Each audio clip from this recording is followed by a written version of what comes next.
What year were you born? 2006. So you are 6 years old when your dad wins the championship? Yep. You remember that? Faintly. I remember a little bit of it. Not specifically that day, but kind of pieces from around then. What do you remember about when your dad was racing? I don't remember a whole lot about the races, more kind of the being in the pit side part of it. Just hanging out, being around, Just being around everybody that kind of was just there, I guess. Yeah. Did you know that you were going to be, like, do you remember a time when you didn't like racing? Like, did you know that you were going to be racing cars at some point? Yeah, I mean, so when I was 5, I had the choice to pick between karate and racing, quarter midgets. Karate and quarter midgets. Picked karate the first year. And then after I picked quarter midgets, it was 6. It was 2012. That was also my first year racing. We did Little T. Yep. It was pretty much... You were locked in by then? Yeah. Did you just race at Little T? Did you ever go to Silver City? Or I only did Little T. We did a few traveling events. We did like Syracuse one year. We did indoors in Pennsylvania one year. But yeah. Was that when the TQs were there? They had... No, I don't think it was a TQ race. Oh. This was in like February, I think. So it wasn't any time during that. I don't remember where it was. But I don't think it was during any of the TQ races. Right. So when did you start doing the bandos at the bowl? 2014, I started driving Anthony Marmon's backup car because they were like I think it was only him and JP the first race or something like that. Wow, really? And so then a few races later, I started running his backup car, and then Ethan DeRocher started racing. And then there's a few more cars by the end of the year. Yeah, I feel like you won a championship in those, didn't you? 2015, yeah.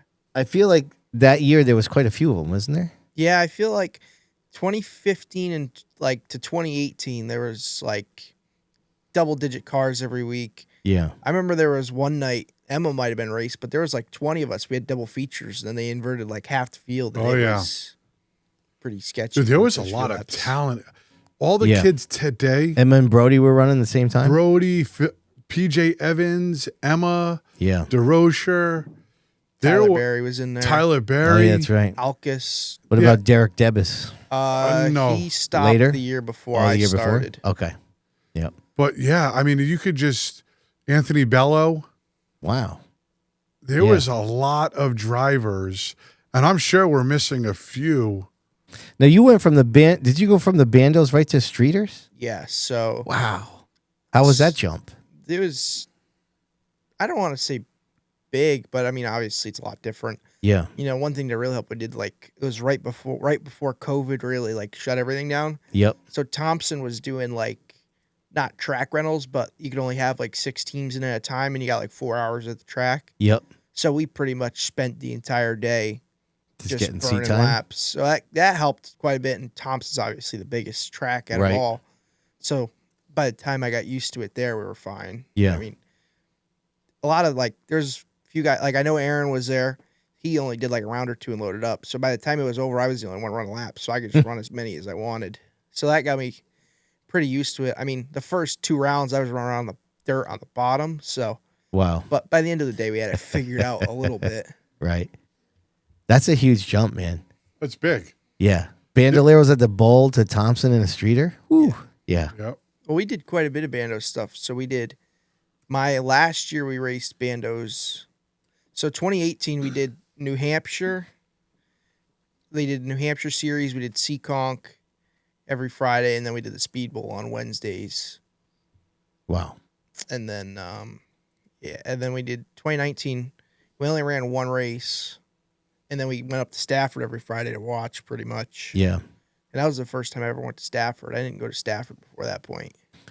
Was there ever a lot of people that go to the bandos go to the legend cars? Was there ever a thought to do legend cars? Or no? No. My mom would not even think about allowing No, that. I personally don't really have much of an interest even still. Yeah. Yeah, you guys, oh no, Brody did them. But you didn't go racing legends with We Emma. went from bando to a truck, right? We went right to the trucks. Yeah, damn. Emma's first truck race. She didn't even know how to drive stick. We went to Thompson. Oh my goodness. for the World Series. And my wife was like, Wow. she's like, Diego, are you crazy? I say, Emma, could you do it? Yeah, Dad, I could do that. We went to the Wow. Speedbowl. We ran like 15 laps, put it in the trailer, and then we went to Thompson like 2 days later. Wow. Yeah, it's crazy. All right, so talk about running the streeters, man. Yeah, so 2020 was COVID year, obviously. That was supposed to be the first year. Yep. So I don't really remember what the plan was supposed to be, but I don't think it was to run That Stafford. sucks though, huh? So you're all jammed up to move. That was going to be your first year in the streeters? Yeah, so Oh, that sucks. I know I think we were supposed to run the icebreaker, obviously, but then they canceled the whole Thompson schedule like a week before the season started. Right. So then I think the first race was in like the middle of June. That might be right. Yeah, Speedbowl was August. Yeah, Stafford definitely was first. Yeah, I think you're probably right. Yeah. So we did all the Stafford races. We didn't win. I think we finished fourth twice. That was about it. And then we did both the Thompson races, and then the Speedbowl. Me and my dad kind of alternated weeks. He ran his car. Oh, that's right. I do remember that. Yep. Was that the same car from Thompson you ran, Stafford? No. So I had my Stafford car. That's the car I ran at Stafford every year until I was done. And then the car he ran at Waterford was eventually turned into my Thompson and Waterford car. That's the one we still have. That was one that had the checkered and stuff on it. Yep. So 2020 was that. We didn't win. We got Rookie of the Year at Stafford and finished fourth in points. How was that transition with your dad? You know, with you racing and him being an ex-past champion and trying to educate you, was that easy for you guys to do? I mean, you know how it is. Like, obviously, he's trying to tell me things, and I don't understand him. I mean, I was only 14. Even still, like, well, we've come to both realize he could tell me something a million times, but until I actually go and do it and understand it on my own, it's not going to happen. Right. Like, it took him. He was trying to explain to me how to run Waterford for a year and a half, and it never really clicked. And then, like, the middle of 2021, like, I figured it out on my own, and I understood what he was saying afterwards. And then we started clicking off decent finishes, and we won a race at the end of the year. But before that, like, we just were out to lunch because I just didn't understand what he was trying to say. Was that in 2022, you guys? So in 2021, we ran all three tracks, and we won at all three tracks. Oh, yeah. Tell me about that. How huge was that? That was really cool at the time because, I mean, before Aaron did it this year, I don't really think anybody's done it in a long time. Streeters, I think you were the first one to do it in the same season. Yeah. I think a couple people might have done it before, but you were the first to do it in the same season. And I mean, I was 15, so that's really cool. Obviously, doing it in two different cars. What up? Yeah. And just some of the people, like, I mean, I was racing against Waterman. Sean was still around. Aaron was starting to come through. I think Aaron started about the same time I did. Yeah. Yeah, Al's still racing, obviously. But there's just a lot of great cars that raced against my dad. And it was so, like, Waterford was really cool to win at. Thompson was really cool because my dad never won a race at Thompson. Oh, yeah.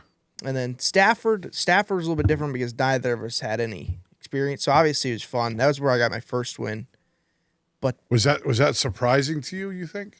Or not really? I mean, obviously I figured I could win eventually. But I mean, I feel like we picked up a lot of speed in the off season from 2020 to 2021. Like from where we left off to where we started, we picked up quite a bit.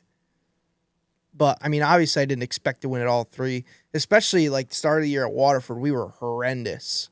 And Thompson wasn't much better. But I mean, by the end of the year, that car was awesome. That was probably the best car I've had in the street stock. And so did that get better from extra help from somebody, or is that just you and your dad tuning on it? So the street stocks were pretty much just me and my dad the whole time. I mean, I obviously pick people's brains every once in a while. Right. But like, I mean, really the street stock was mostly just us. We did everything scaling wise and all that. I mean, like his car, we pretty much just left the same as it was since 2012 when he ran, and then just kind of touched things here and there and got to where I was comfortable. But it was pretty much the same as that. I thought one of his most impressive wins to this day was in the street stocks when you and Meyer were going at it. Yeah, that was really cool because Chris ran with my dad, obviously. So being able to not only pass him, but with I think it was the last lap. I got under him coming out of 2. Because Chris got by him first. And I thought Chris, and that was the year he and Latoile were going back and forth. They were the top 2. And he snuck in there with a couple wins that year. But that race, Meyer got by him, and I thought Meyer probably had it won. Nick stayed with him, and then, Nick did the high-low, got in high, Meyer slid up, and Hovey just crossed right under him clean. I remember that. I remember because I didn't go to Stafford much. I've obviously, I was a Waterford boy. Speedbowl hack, I believe is what they call it. Yeah, I was a speedball hack. But I remember when you won, I said, God damn, that boy could drive. He must be able to drive to go up there and win. Because, my brother had gone up there on multiple occasions and just stunk the place up. And he's like, I'm not going back there. That's not my cup of tea. Yeah, so his first race there in the street stock, it was a Saturday race. It must have been they were making up one of the open 80s. And I mean, he beat me, but I was beating his back bumper off for about the entirety of the race. I just couldn't figure out how to pass him, but I just beat I remember that. A lot of people don't know how to pass Sean. He's hard to pass. Oh, that's great. I mean, what is, I'm just curious, not that I want to make it, but, racing with guys like him and other Al Stone and those guys as you were coming through, how important do you think that was into molding you to who you are today? Yeah, I mean, honestly, the one I think had the biggest impact in on me and what I'm able to do is I'd say Ryan Waterman, just because he knows every little trick to just mess you up. There was one race, the 50 lapper at the Speedbowl. I kept trying to cross him over, and there was one time he just parked the brakes on and sent me through the dirt just because I ran in the back of him. And since then, every time somebody's tried to cross me over, I do the exact same thing. And it works every time. Right. But I mean, he's the most aggressive guy I've probably ever raced against, I think. And not that I learned from that, but, you take away a lot of things from racing against somebody like that. And Sean and all these guys who know how to win a race without pushing it too far, but still doing whatever needs to get done. It got to a point where it wasn't really enjoyable, so we stopped doing that, and we halfway through the season, or so halfway. So we wrecked, or no, we blew up the rear end in that car, and me and Dad were both getting pretty frustrated with it, so we decided to take his car there. And the last race we did there was his car, and we got I kind of crowded trot going into one. He kind of came up a little bit. I spun out, backed into the fence. We were done, and that was the end of my street stock career there. It was just getting too frustrating, and we just called it quits. And we were driving the light at the bowl at the time. Yep. And I mean, we finished second 5 or 6 times before we won, and neither of us had an absolute clue what we were doing on that thing. So that was kind of the direction we were going in. So we decided to stop the street stock a little bit early and get a head start on that. Right.